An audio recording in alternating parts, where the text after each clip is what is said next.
प्रदेश में कई बार देखने को आया है कि पार्टी के नेता ही किरकिरी ज़्यादा कराते हैं, उसमें विधायक हों या पदाधिकारी हों। इसको आप कैसे देखते हैं? कई ऐसे घटनाएं हुई हैं कि आपके विधायक और पदाधिकारी ही पार्टी की किरकिरी करा रहे हैं। देखिए, मैं आपको बहुत स्पष्ट कहूँ, बहुत सरल भाषा में अगर कहूँ तो ये हमारी पार्टी एक मैं समझता हूँ कि सबसे मजबूत लोकतंत्र पार्टी। और मैंने शुरुआत में संगठन वाली बात में आपसे कहा कि एक संगठन पूरा एक परिवार के रूप में होता है। जिस प्रकार से एक घर परिवार का, हमारा परिवार का संगठन चलता है, उसी प्रकार से ये कांग्रेस का संगठन चलता है। यहाँ कोई तानाशाही डिक्टेटरशिप नहीं होती, लेकिन विचारों के आधार पर अनुशासन को निश्चित रूप से प्राथमिकता दी जाती है। अब कुछ लोग, नाम उल्लेख आपने भी नहीं किया, लेकिन घर के अंदर भी एक आध दो बच्चे ऐसे होते ही हैं कि जब पापा सब अच्छी चीज़ कर रहे हैं या दूसरा बड़ा भाई अच्छा सब कर रहा है, छोटा सा कर रहा है, तो एक ना एक उसमें घर में जब प्रोग्राम जब होता है तो कोई एक ना एक मुँह उठाने का काम या कुछ ना कुछ हमारे मानधन लोग आके उसमें कुछ कर लेते हैं। तो ये व्यवधान तो चलता है, तो उसकी शांति हम लोग समय समय पर करते रहते हैं। और इस शांति के ऊपर में इसका शांति पाठ भी पढ़ाया जाता है, कुछ अनुशासन भी दिया जाता है। लेकिन कुल मिला के पार्टी में मैं मानूंगा कि बाकी की तुलना में झारखंड में अनुशासन अधिक है। अब 10,000 लोगों में आज अगर मेरे यूनिट्स का अगर मैं संख्या, अगर आप उसे कार्यकारिणी की संख्या अगर मैं बदला तो आज मेरी कार्यकारिणी की संख्या 54,000 पदाधिकारी, राइट फ्रॉम प्रदेश से जिला स्तर तक पेरेंट बॉडी की बात कर रहा हूँ, जिसमें AICC मेंबर, PCC मेंबर्स भी उनको मैं शामिल कर लिया। 54,000 के अलावा उतनी ही संख्या करीब मेरे frontal organisations, NSY, youth Congress, महिला सेवा दल, हमारे SC, SC, OBC, माइनॉरिटी, हमारे professional Congress, unorganised Congress, under मैं उनकी सबकी करती हूँ, क्योंकि कुछ अधूरे हैं कुछ पूरे हैं, सब मिला के तो मैं 1 लाख कांग्रेस का कमिटेड आइडेंटिफाइड वर्कफोर्स झारखंड में आज एक्टिव है, उपस्थित है, जो मेरे इन 24 दिनों की 15 दिनों की यात्राओं में उसी को मैं संगठित करते हुए एक दिशा निर्देश देने के लिए मैं निकला राहुल जी का संदेश। तो अगर इसमें से 1, 2, 3, अब कई बार जब आप ये लगा ही देते हैं सामने कि बोलिए, तो मुझे छपने का और उसका अगर शौक रहेगा तो आप मुझसे उम्मीद डाल के बोलेंगे तो बेचारा बोल देता है कई बार, लेकिन भावनात्मक रूप से वो कांग्रेस के अनुशासन से दूर नहीं है। और अब कुछ लोग कुछ अपनी एजेंडा, पर्सनल एजेंडा लेके चलते हैं। संगठन के अंदर में व्यक्तिगत एजेंडा नहीं चल सकता। घर के अंदर भी आप अगर अपना एजेंडा लेके चलेंगे कि मैंने ही जो किया है वो घर के अंदर कुछ बनेगा, आज मैं यही सब्जी खाऊंगा, माँ बोलेगी बेटा आज वो सब्जी सबके लिए बनी है तो वही खाना पड़ेगा। तो बोलेगा मेरा ज़बरदस्ती है क्या? तो ये तो ज़बरदस्ती हो रही है। तो इस प्रकार का थोड़ा सा लिबरल, थोड़ा सा माहौल चलते रहता है।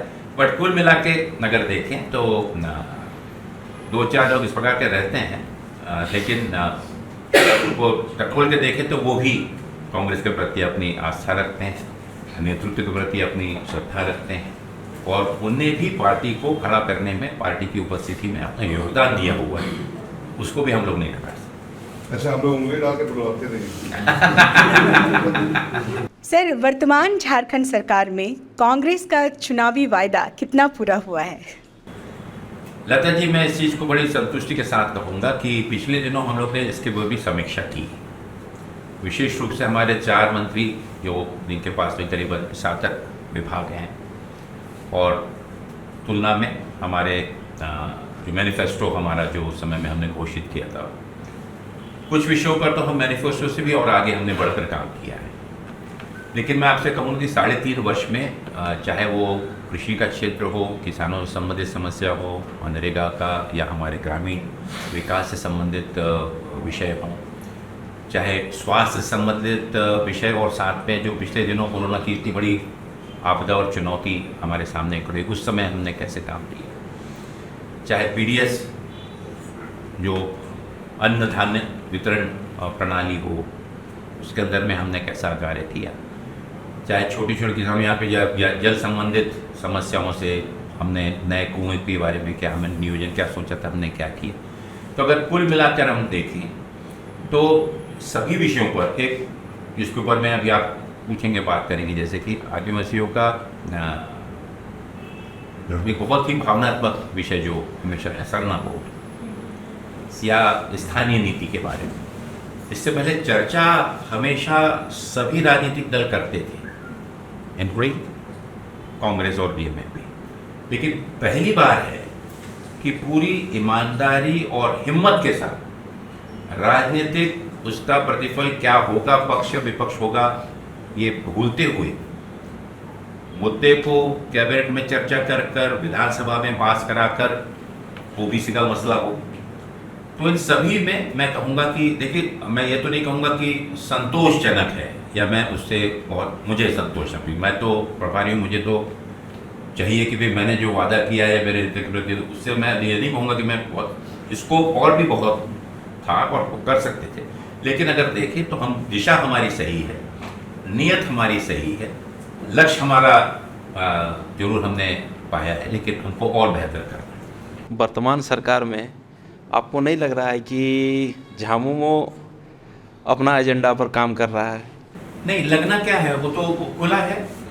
उनकी एक पार्टी है, उनकी अपनी एक पहचान है, उनकी एक अपनी सोच है।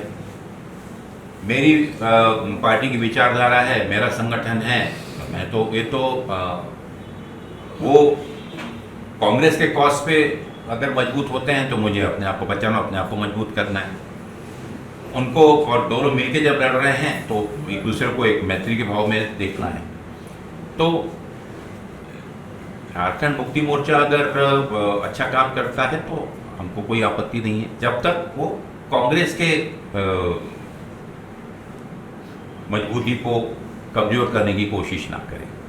और मुझे लगता है कि उतने अंडरस्टैंडिंग हम लोगों में है। और जैसे मैं संगठन मजबूत कर रहा हूँ, कल हम मिलके लड़ते हैं तो हमारी ताकत भी और उनकी ताकत मिलके ही नतीजा आएगा। अगर एक कमजोर होता है, एक मजबूत रहता है, तो बैलेंस वैसे भी नहीं रहेगा, हमारा अपेक्षित लक्ष्य पाने में हम सफल नहीं होंगे। तो स्वाभाविक है कि वो अपना संगठन मजबूत करें, हम अपना संगठन मजबूत करें, और दोनों मजबूत संगठन के साथ में हम बीजेपी का मुकाबला करें। चाहे नियोजन नीति का मामला हो या फिर 1932 के खतियान को लागू करने का, कांग्रेस की इस सरकार में कितनी चली, और 1932 के मामले में कांग्रेस का स्टैंड क्या है? विपिन जी, दोनों प्रश्न का मैंने पहले हालांकि जवाब मैंने दिया, मैंने उपलब्धि में गिनाया आपको, तो निश्चित रूप से हमारी सहमति तो उसमें है ही।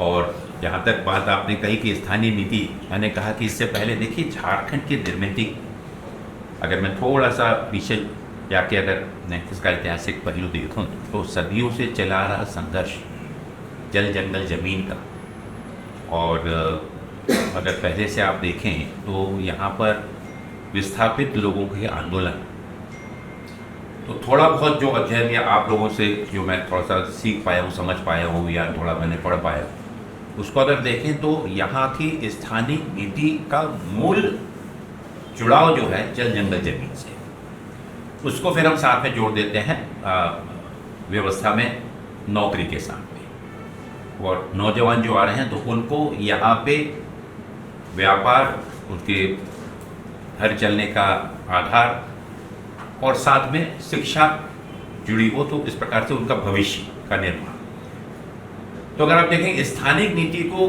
कृपा करके उसको भले ही नाम, उसका टाइटल जो है उसके साथ में कई बार प्ले करने की कोशिश की, 1932 खतियान, बेसिकली इट इज़ अ भावना आधारित खतियान जो है, खतियान आधारित यहाँ के स्थानीय लोगों को प्राधान्यता महत्व देते हुए, उनको प्राथमिकता देते हुए उनको आगे बढ़ाना, ये उस नीति का प्रथम उद्देश्य है। इसमें मुझे दुख इस चीज़ का होता है कि जब इस राज्य की निर्मित और राज्य की जनभावनाओं को लेकर वर्तमान यूपीए सरकार ने पहल की, कदम उठाया, तो मुझे कई बार आश्चर्य होता है कि उसको लेकर कभी पीआईएल डाल दिया जाता है, कभी उसको लेकर बाहर में लोगों को हतोत्साहित किया जाता है, सरकार को हतोत्साहित किया जाता है। जबकि मेरा ये सुझाव ये मानना है कि कुछ नीतियाँ, कुछ चीज़ें ऐसी होनी चाहिए जो कि राजनीति से उठकर सोचने की आवश्यकता है। और खतियान, सरना कोड, ओबीसी तो खैर राष्ट्रीय मुद्दा है, लेकिन झारखंड के परिप्रेक्ष्य में ईमानदारी से अगर देखें तो मैं तारीफ करूंगा आज की वर्तमान यूपीए सरकार की, हेमंत सोरेन जी की और की पूरी टीम की, कि पूरी हिम्मत के साथ में उसका नफ़ा नुकसान बहुत ज़्यादा ना सोचते हुए युवकों के भविष्य के लिए उन्हें कदम उठाया हुआ है। दुर्भाग्य से उसमें कुछ कमियां रही, उसमें कुछ त्रुटियां अभी हैं, लेकिन मुझे विश्वास है कि उसके ऊपर वो कार्य कर रहे हैं। उसको मजबूती से आगे ला के स्थानीय हमारे युवाओं को रोजगार के अवसर बेहतर दिलाने के लिए, शिक्षा के अवसर बेहतर दिलाने के लिए, आगे में नौकरी के अवसर दिलाने के लिए सिर्फ इस नीति के आधार पर अन्य भी जो डिसीजन लिए हुए हैं वो दिशा निर्देश यही करता है कि एक दिशा के ऊपर में हम आगे बढ़ रहे हैं और ये प्रशंसनीय है। और इसमें जैसा आपने कहा कि कांग्रेस पूर्ण रूप से इन नीतियों में न्याय संगत रूप से, भावनात्मक रूप से और झारखंड की निर्मिति का जो प्रमुख उद्देश्य और यहाँ की लोगों की आकांक्षा अपेक्षाएं जो रही उससे न्याय संगत है और उसके साथ में मिलकर पूर्ण रूप से सहमत। कि आपके जो तीनों विधायक थे कैश कांड में, उनको हाई कोर्ट से राहत मिल गई है, लेकिन वो पार्टी से अब न्याय मांग रहे हैं, तो पार्टी उनको लेकर के क्या विचार रखती है? दुष्यंत जी, ये देखिए, फिर से मैंने कहा कि दो चीज़ें होती हैं। अनुशासन का मामला है और इसके ऊपर में निर्णय जो है एज अ प्रभारी मैं अनुमोदन या वही कर सकता हूँ और ये निर्णय राष्ट्रीय अध्यक्ष इसके बारे में निर्णय लेते हैं। कोर्ट ने जो मामला किया आपने कहा उसके बारे में अभी भी अध्ययन शुरू है और उसके ऊपर में हम ये नहीं चाहते कि उसके ऊपर में अभी कोई टिप्पणी करें, लेकिन राष्ट्रीय स्तर पर मैं स्वयं उसके ऊपर में मैंने इनिशिएट करके राष्ट्रीय अध्यक्ष के सामने बात की। आज मैंने उनको बुलाया भी है। उद्देश्य ये है कि कहीं पर भी जब आप पब्लिक परसेप्शन और जनता के बीच में जब आप रहते हैं, जनता के प्रतिनिधि के रूप में और पार्टी के एक प्रतिनिधि के रूप में, तो कुछ चीज़ें आप भी समझते हैं कि हम लोगों को अपने वैवाहिक जीवन में, अपने पिता पुत्र वाले संबंध में, हमारे पारिवारिक एक सदस्य के रूप में कुछ प्रामाणिकताओं को का पालन करना होता है और उसमें हम लापरवाही नहीं कर सकते। तो एक प्रकार से ये एक मसला जो है थोड़ा सा गंभीर राजनीति से उठकर, क्योंकि राष्ट्रीय पार्टी है, ये कोई एक दो व्यक्तिगत रूप से विचार नहीं करती और इसका उदाहरण सिर्फ झारखंड पुरता ही नहीं है, ये पूरे देश के लिए भी एक संदेश है। और आपने देखा होगा कि उसमें मात्र 9 घंटे के अंदर, 10 घंटे के अंदर में निर्णय लिया गया। तो आप अंदाज लगा सकते हैं कि आप तो आज जो भी सामने है, लेकिन कांग्रेस इन मूल्यों के लिए संघर्ष करती आई है। राजनीति में भी मूल्यों का पालन आवश्यक है और वही हम अपने बाकी साथी से भी कहते हैं कि आपकी पहचान अगर कोई है तो वो पार्टी की से आपको वजन बना होता है। पार्टी का माकूल उड़ाते हुए, पार्टी को नज़रअंदाज करते हुए और आप व्यक्तिगत रूप से व्यक्तिगत एजेंडा पार्टी के सामने मायने नहीं रखना, चाहे उसकी जो भी कॉज है। उसी प्रकार से इस प्रकार की चीज़ों के ऊपर भी गंभीरता से विचार चालू है, लेकिन जो भी निर्णय है राष्ट्रीय अध्यक्ष जी से चर्चा करके से आगे जो है जाए।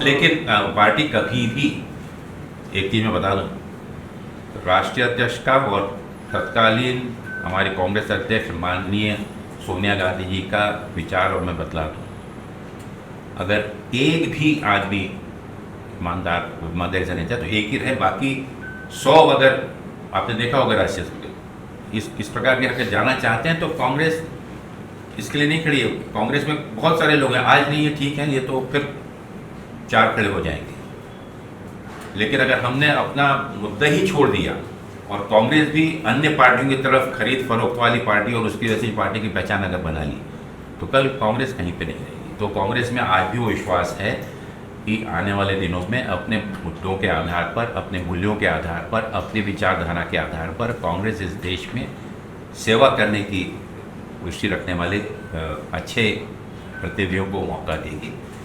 समय अवसर हो सकता है, कई लोग सोचते हैं कि कई बार भी लगता है कि आला कमान कमज़ोर है, समय तो कुछ भी कर सकता। कांग्रेस लंबी चलने में थी है, कुछ लोग 2 साल 5 साल का सोच के चलते हैं, कांग्रेस आगे 100 साल का सोचती है। प्रभातखबर.com, विश्वास वही, रफ्तार नहीं।